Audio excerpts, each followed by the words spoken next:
Hey everybody, or whoever it may be. So this is my first attempt at doing kind of like a vloggy kind of thing. And I posted my first video about restarting my trumpet a couple of days ago. And I really wanted to get that one just straight to the kind of the music and the gist of it, which is like, hey, I'm trying to relearn the trumpet and going to do it through video game music. Then I thought this one, maybe I'll just kind of talk to the camera a little bit about why I'm doing it a little bit more and maybe some of the struggles and stuff. Here's the deal with me. I played the trumpet in high school in Maine at Mount Desert Island High School. Yeah. I took private lessons with Bill Whitener and was under Dick Ordway's direction for the band and orchestra and choir and jazz band and jazz cabo, and there was trumpet ensemble and brass ensemble. And I mean, I played a lot in high school. I had lunch in the band room. I spent my study halls in the band room and the practice rooms, kind of working through stuff.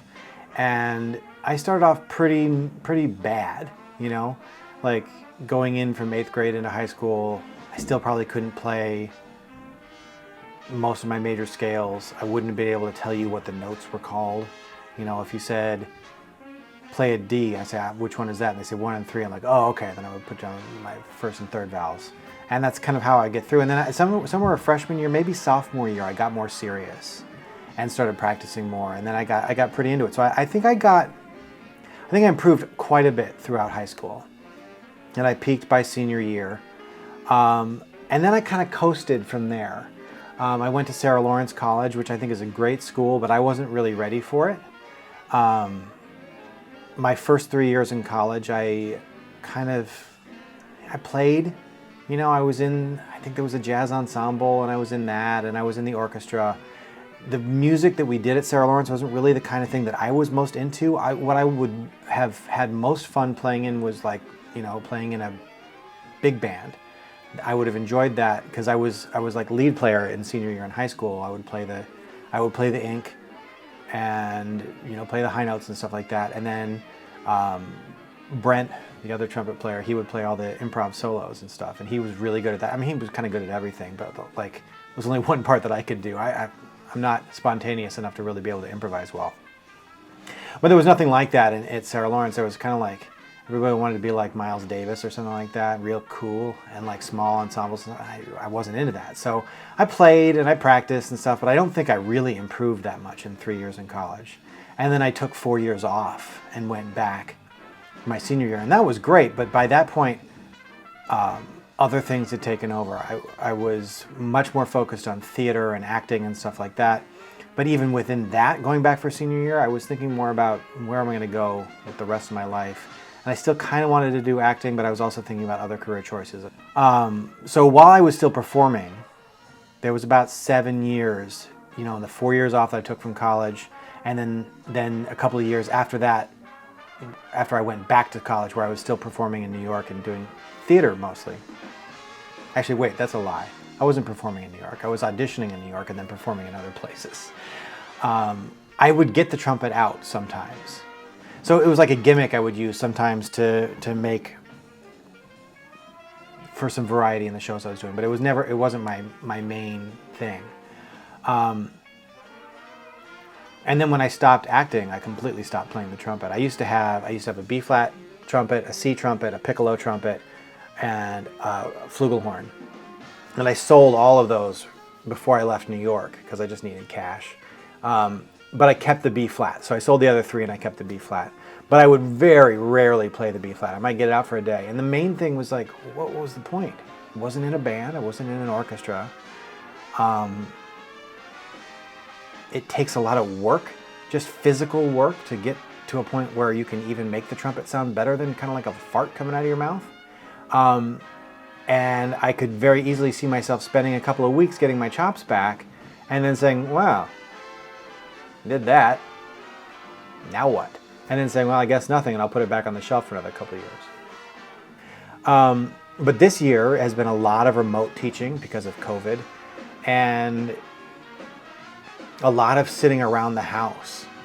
And I've just seen people doing all kinds of cool projects and stuff. And I thought, well, I want to do something like that. So I want to get back into playing it. And I thought, well, okay, well, I can record some of what I'm playing to see whether I'm getting better. And then I had this sort of, not, I don't know, it's an epiphany, but like a revelation where I realized I learned that my main hobby for the last decade has been photography. Really, that's the photography, cameras. That's been my thing. That's what I'm most excited about. And I learned everything I know either from books or from YouTube. When I was learning the trumpet, YouTube didn't exist. You know, in the 90s, that wasn't a thing. So I was like, there's YouTube. I wonder if I can like actually get better and sort of break through some of the walls that I hit in my later years playing. And I saw a video from a guy, Charlie Porter, who's talking about like ways you can fix your embouchure and stuff. I was like, oh, that's amazing. I'm going to do that. I'm going to reset my whole embouchure and stuff. And that's going to be my journey, is resetting the embouchure. And I was like, well, how am I going to test it? So I was like, well, I'll go back to my old books and I'll record every couple of days something and see whether the sound is getting better and fuller and all that stuff. And then I was like, well, yeah, but solo trumpet stuff sounds kind of lame. I'd like to get something that's a little bit more musical. And I thought, well, I could try and do some of the duets from my books, or like find some brass ensemble music, or not brass ensemble, but like trumpet ensemble, you know, in 4 parts, and like record all those. And then I was like, or I could get super nerdy and find old video games that I used to like playing when I was a kid, and try and pick out the melodies and harmonies and all that kind of stuff and play them. And that sort of just tickled all the right, you don't tickle bones, I guess, but you know, it touched off all the right bases for me of something that would be kind of fun and weird, and maybe some people who are as weird as I am would kind of enjoy watching it, and if not, whatever, I'm still like, you know, putting it out, just doing it for fun. Playing in a room for yourself gets boring after a while, but the thought that maybe somebody would look at me like, that was cool, or that was weird, I don't know why you did that, but that kind of makes it a little bit worth doing. So that's what I've been setting out to do, is pick the things out and build up my endurance and range and flexibility so that I can make the songs come out right. I'll tell you the challenges now that I've been most facing, and I'll probably do subsequent videos later on about each of these. But the things that I'm finding now is obviously trying to be able to play better. I used to say that I would need a week to 2 weeks to get my chops back to fighting shape, where I didn't have super great endurance, but I could play, you know, fairly high and loud and clean. That may have been true when I was 24. It is not true when I'm 41. I started this process back in January, and like the first video I made where I got the horn out and I blew a note and it didn't come out, that's a lie. That's not what happened. I would get the first time I started playing again this year, I would get it out and I would play, and I'd have about 8 or 9 notes that were pretty good, and then my lips would blow up like balloons, and I couldn't get the sound out, and then I'd be like, oh, that sucks. So building up endurance and being able to play, that's something that I've been working really hard on. At some point in my life, I broke this tooth, this one right here. It's underneath the gum, so the root is cracked right down the middle, and every time I go to the dentist, it's like, did I ever mention that you got a broken tooth? I was like, yeah. So I thought that had happened a long time ago when I was a kid. I got nailed by a hockey puck once when I was in maybe 6th grade. But I don't think that's the case anymore now that I've been playing, because I definitely feel it in that tooth in a way that I didn't before. So I have to be extra careful about pressure, because otherwise I'm going to screw up that tooth and then have to have it replaced younger than I wanted to. I think that's probably a win-win situation though, because it's going to force me not to rely on pressure as a crutch, which is probably something that I struggled with in my youth. So just basic playing, that's something I'm working on. Recording technique, that's a huge other factor. I was talking to the music teachers at school because I wasn't sure, like, when I would record something, does it sound like garbage because I'm playing like garbage, or because I'm using the wrong mic, or because I'm using the mic incorrectly? And I experimented with various different mics. I have a Zune H4, it's a Zoom. Zune, that's the Microsoft iPod competitor that nobody uses. But the Zoom H4n on my wall over there, I use that with the built-in mic, and then I tried plugging in this Nikon ME1 mic, and then I tried my Rode Video Mic Pro plugged into that, And the video mic seemed pretty good, but like trying to like, and it like, am I getting the levels wrong? Is the placement? I started to Google stuff like, do you stand back from a mic? Do you get really close to the mic? Does the mic quality matter as much as the mic placement? All this kind of stuff. And everybody says different things online. So I needed to just kind of talk to somebody. So I talked to Johnny Unch one of the music teachers at school, and he let me borrow a mic and a stand from the music department. And I've got that up in my classroom, my English classroom. And I'm doing it mostly pretty close, you know, keeping the bell maybe about a foot away from the mic. And that seems okay. The sound is, I'm reasonably sure that when it doesn't sound good, it's because of my playing, not because of the mic stuff. But that took me a long time just to get that figured out, or at least reasonably figured out. I'm still going to keep playing with that as I go. And the final one is working on my ear, which is not good. My ear is not good. And I always kind of knew it, but it's just, when it's just you by yourself, it's really thrown into a pretty sharp relief. Is that the word I'm looking for? So like trying to transcribe something. I listened to this track and trying to pick out like a song, like the first one that I did. There's 4 or 5 different parts in that I was able to hear for the most part.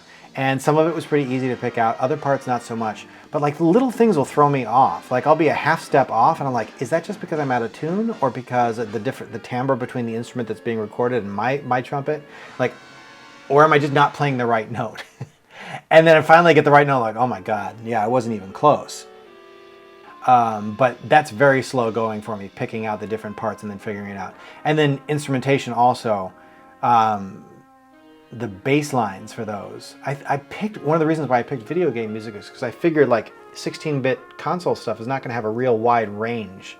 But even so, getting bass lines on a trumpet, when I kind of maxed out at like an F sharp down, you know, below the staff. And some of that dum dum dum dum dum, I can't, like I could get the pitch out with a pedal tone, you know, trying to just bend that F sharp down, but I couldn't get any kind of articulation into it. So I don't know. I've experimented with like doing it an octave up and then dropping the octave down with GarageBand, but I don't like that because the timing, even when it's keeping the timing the same, it doesn't really keep the timing the same, and it like warbles in weird ways. So I don't know. I'm gonna figure that out. What the best way is, and if anybody ever watches this video and you have ideas, please feel free, let me know. So that's where I am. That's what I'm doing. I'm working on 2 new songs. One's from Phantasy Star 3 and another one's from Phantasy Star 2 again. Modern games have full orchestral, you know, like they really went out with the music. Whereas when you're like looking at these boops and bips and stuff from the 16-bit era, it's a little bit more complicated than the 8-bit stuff, but it's still completely synthesized. So it's new. It sounds different when you do it on a trumpet, and could be good new, could be gross new, but that'll be kind of where I am. So I'm going to keep working on it, and I'll post a new video when I got something else to say or something else to play. Look at that. My email just came up right when it's time to be done. Okay.